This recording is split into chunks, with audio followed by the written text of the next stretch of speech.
दोस्तों नमस्कार, स्वागत है आप सभी का। एक बार फिर से आई चलते हैं बिहार की ताजा खबरों की ओर। लेकिन उससे पहले अगर आपने अभी तक इस चैनल को सब्सक्राइब नहीं किया तो कर लें, जिससे कि आपको बिहार की ताजा खबर रोजाना मिलती रहे। सबसे पहली और बड़ी खबर, सिवान में एक महिला ने एक मुस्लिम टीचर पर लव जिहाद का आरोप लगाया। महिला ने बताया कि कलीमुल्लाह शेख ने पहले समीर खन्ना बनकर उसे प्रेम जाल में फंसाया, फिर कोर्ट मैरिज की। इसके बाद अपना धर्म बताकर उसका धर्म परिवर्तन भी करवाया और मदरसे से निकाह किया। बेटी हुई तो छोड़कर अब दूसरी लड़की के साथ शादी करने जा रहा। सिवान की हिंदू महिला ने बताया कि कलीमुल्लाह हाथ में कलेवा और माथे पर तिलक भी लगाता है। महिला का कहना है कि और भी हिंदू लड़कियां अभी उसके जाल में फंसी है। और पूर्व कृषि मंत्री सुधाकर सिंह ने बिहार विधानसभा के शीतकालीन सत्र में प्राइवेट मेंबर बिल लाया है, लेकिन बिहार विधानसभा के अध्यक्ष अवध बिहारी चौधरी ने इसे खारिज तो नहीं किया, लेकिन उन्होंने अपनी विवशता जाहिर करते हुए कहा कि सत्र में समय नहीं है। अब सुधाकर सिंह विधानसभा अध्यक्ष को पत्र लिखेंगे और मांग रखेंगे कि इस प्राइवेट मेंबर बिल को अगले सत्र में लाया जाए। सुधाकर कहते हैं कि मुझे इस बात की खुशी है कि विधानसभा अध्यक्ष ने बिल की महत्ता समझी है। मुझे उम्मीद है कि अगले सत्र के लिए विधानसभा अध्यक्ष समय निर्धारित करेंगे। और बिहार विधानसभा के शीतकालीन सत्र के तीसरे दिन की कार्रवाई जारी है। विधानसभा के बाहर विपक्षी बीजेपी विधायकों ने शराब से हुई मौतों को लेकर प्रदर्शन किया। बीजेपी ने मुख्यमंत्री नीतीश कुमार से इस्तीफा मांगा। मुख्यमंत्री नीतीश कुमार ने शराब से मौतों पर कहा कि शराब पीना तो गलत है ही, लोगों को सोचने की जरूरत है वो क्यों इस तरह की शराब पीते हैं। जहरीली शराब पिएंगे तो मरेंगे ही ना। नीतीश कुमार ने जहरीली शराब से हो रही मौतों पर कहा कि मैंने महिलाओं के कहने पर ही शराबबंदी की है और इसमें सभी पार्टियों का समर्थन भी उस वक्त मिला था। और देश में सबसे जहरीली बिहार की हवा हुई घोषित। देश के टॉप 5 प्रदूषित शहरों की सूची में बिहार के जिले भी शामिल हो गए।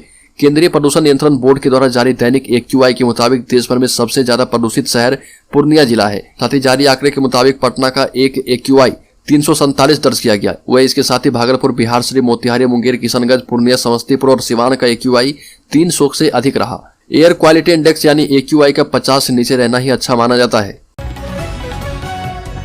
बिहार के छपरा में शराब से 30 लोगों की अब तक मौत हो चुकी है। डॉक्टर ने कहा कि कोरोना से भी खतरनाक हालात हैं। बिहार के छपरा में हाहाकार मचा हुआ है। 24 घंटे में जहरीली शराब के कारण 2 दर्जन से ज्यादा लोगों की मौत हो चुकी है। 24 घंटे में 30 से ज्यादा लोगों ने अस्पताल की बेड पर दम तोड़ा है। डॉक्टरों ने बताया कि जो भी मरीज अस्पताल पहुंचे उनकी आंख की रोशनी पहले ही जा चुकी थी।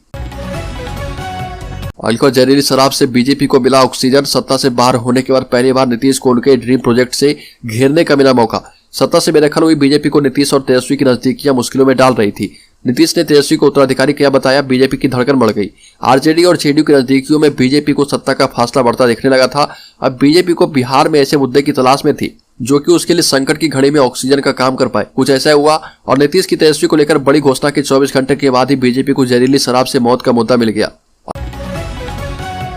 मुजफ्फरपुर में पुजारी मर्डर केस में SIT का गठन किया गया। हत्यारों ने धारदार हथियार से पेट भी फाड़ डाला था। टावर लोकेशन खंगाल रही पुलिस मुजफ्फरपुर जिले के मनियारी थाना के बाघी गांव में मंदिर में पूजा पाठ करने वाले पुजारी अरविंद कुमार झा और मुनचुन झा की निर्मम तरीके से हत्या कर दी गई थी। इस घटना की गुत्थी अब तक अनसुलझी है। हत्या के पीछे की वजह स्पष्ट नहीं हो पाई है। मनियारी थानेदार संतोष कुमार का कहना है कि अब तक परिजन ने आवेदन भी नहीं दिया जिस पर FIR दर्ज किया जा पाए। पुलिस अपने स्तर से घटना की जांच पड़ताल कर रही है। वहीं SSP जयकांत ने घटना की गुत्थी सुलझाने और हत्यारोपियों की गिरफ्तारी को लेकर SIT का गठन किया है। रोहतास में पति पत्नी की मिली लाश। सासाराम के नासरीगंज प्रखंड के कछवा थाना क्षेत्र के बैलहाड़ी गांव में देर शाम को एक घर से पति पत्नी की लाश मिली। लोगों का कहना है कि आपसी विवाद के बाद दोनों ने जहर खाकर आत्महत्या कर ली। घटना के बाद इलाके में हड़कंप मच गया। आसपास के लोगों की भीड़ लग गई है। इधर सूचना मिलते ही पुलिस मौके पर पहुंच गई। मरने वालों की पहचान बैलहाड़ी गांव निवासी कन्हैया महतो के पुत्र शशिकांत और उसकी पत्नी प्रियंका कुमारी के रूप में की गई। बिहार विधानमंडल के दोनों सदनों में छपरा शराब कांड को लेकर भारी हंगामा हुआ। विधानसभा में भाजपा ने शराबबंदी को पूरी तरह फेल बताया। शराब पर बेहद तल्ख आरोप किए। मृतक लोगों के परिजनों को मुआवजा देने की बात कही।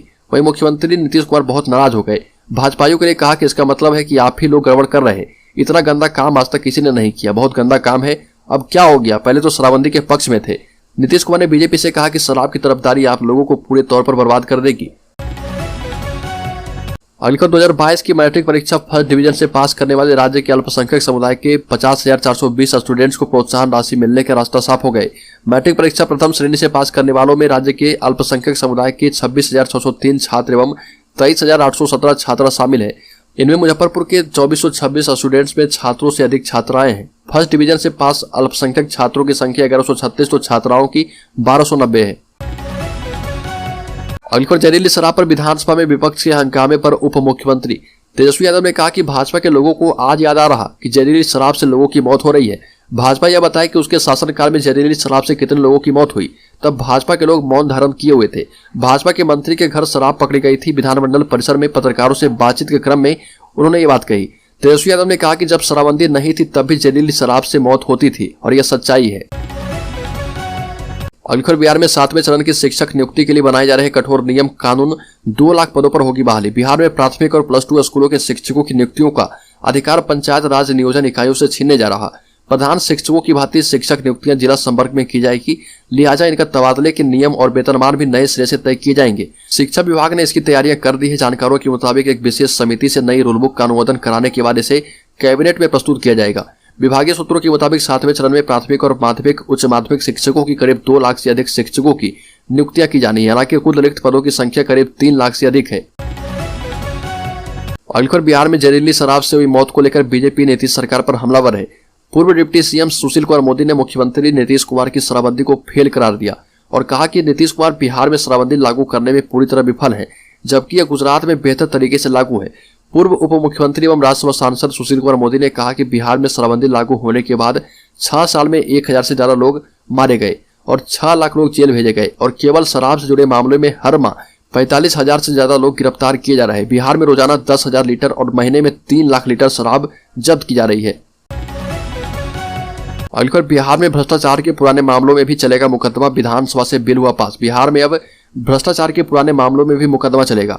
नीतीश सरकार ने भ्रष्टाचार पर मजबूती से नकेल कसने के लिए बिहार विशेष न्यायालय विधेयक 2022 पेश किया है, जिसे विधानसभा ने पारित कर दिया है। इसमें केंद्र की तर्ज पर बदलाव किया गया है और इस बदलाव से बिहार में भ्रष्टाचार के पुराने मामलों में भी मुकदमा दर्ज हो जाएगा। अलीगढ़ बिहार के 77,000 शिक्षकों को नौकरी से निकालेगी नीतीश सरकार। आपको बता दें कि बर्खास्त किए जाएंगे सभी शिक्षक। बिहार में सरकारी स्कूलों में फर्जी प्रमाण पत्र के आधार पर नियोजित 77,057 शिक्षकों को बर्खास्त किया जाएगा। साथ ही इन शिक्षकों पर FIR दर्ज होगी। सरकारी स्कूलों में फर्जी प्रमाण पत्र के आधार पर बहाल होने वाले शिक्षकों पर निगरानी अन्वेषण ब्यूरो के द्वारा लगातार कार्रवाई की जा रही है और शिक्षा विभाग के एक वरिष्ठ अधिकारी के मुताबिक पटना हाईकोर्ट के आदेश पर निगरानी ब्यूरो ने शिक्षकों के विरुद्ध FIR दर्ज करने की अनुमति मांगी है। दरअसल शिक्षकों से कई बार प्रमाण पत्र मांगे गए, लेकिन शिक्षक उन्हें उपलब्ध नहीं करवा पा रहे। जांच के लिए निगरानी विभाग को 77,057 शिक्षकों के सर्टिफिकेट के फोल्डर नहीं मिले हैं। अलीगढ़ बिहार में जमीन म्यूटेशन परिमार्जन में देरी मानी जाएगी अपराध। काम को लटकाकर रखने वाले CEO और कर्मी होंगे दंडित। मुख्यमंत्री के दरबार में 70% और अपने कार्यालय में प्रतिदिन 100 शिकायतें मिलने से नाराज राजस्व एवं भूमि सुधार विभाग के मंत्री आलोक मेहता ने ऐलान किया है कि म्यूटेशन परिमार्जन आदि विभाग के जितने भी काम है उनके आवेदनों के निस्तारण में जानबूझकर देरी अपराध माना जाएगा। सभी जिलों के DM ADM को इस संबंध में राजस्व कर्मियों पदाधिकारियों की रिपोर्ट देने के लिए कहा गया है। आंशिक साक्ष्य भी मिला है तो कार्रवाई तय है।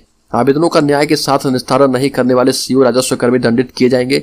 सभी जिलों के DM ADM को इस संबंध में राजस्व कर्मी पदाधिकारियों की रिपोर्ट देने के लिए कहा गया है। अलीगढ़ बिहार कस्तूरबा गांधी बालिका विद्यालय में करीब 4,000 पदों की भर्ती। आवेदन 19 दिसंबर से। बिहार में नौकरी के इच्छुक उम्मीदवारों के लिए बड़ी खबर। भारत सरकार के द्वारा बिहार राज्य के शैक्षणिक दृष्टि से पिछड़े 530 प्रखंडों में कस्तूरबा गांधी बालिका विद्यालय योजना क्रियान्वित की जा रही है। बिहार राज्य में 3 प्रकार के KGBB संचालित है, जो कि बालिकाओं की कक्षा एवं क्षमता के मुताबिक अलग अलग हैं। राज्य के 530 प्रखंडों में संचालित KGBB में करीब 4,000 शिक्षिकाओं अन्य कर्मियों की भर्ती के लिए विज्ञापन जारी किया गया है।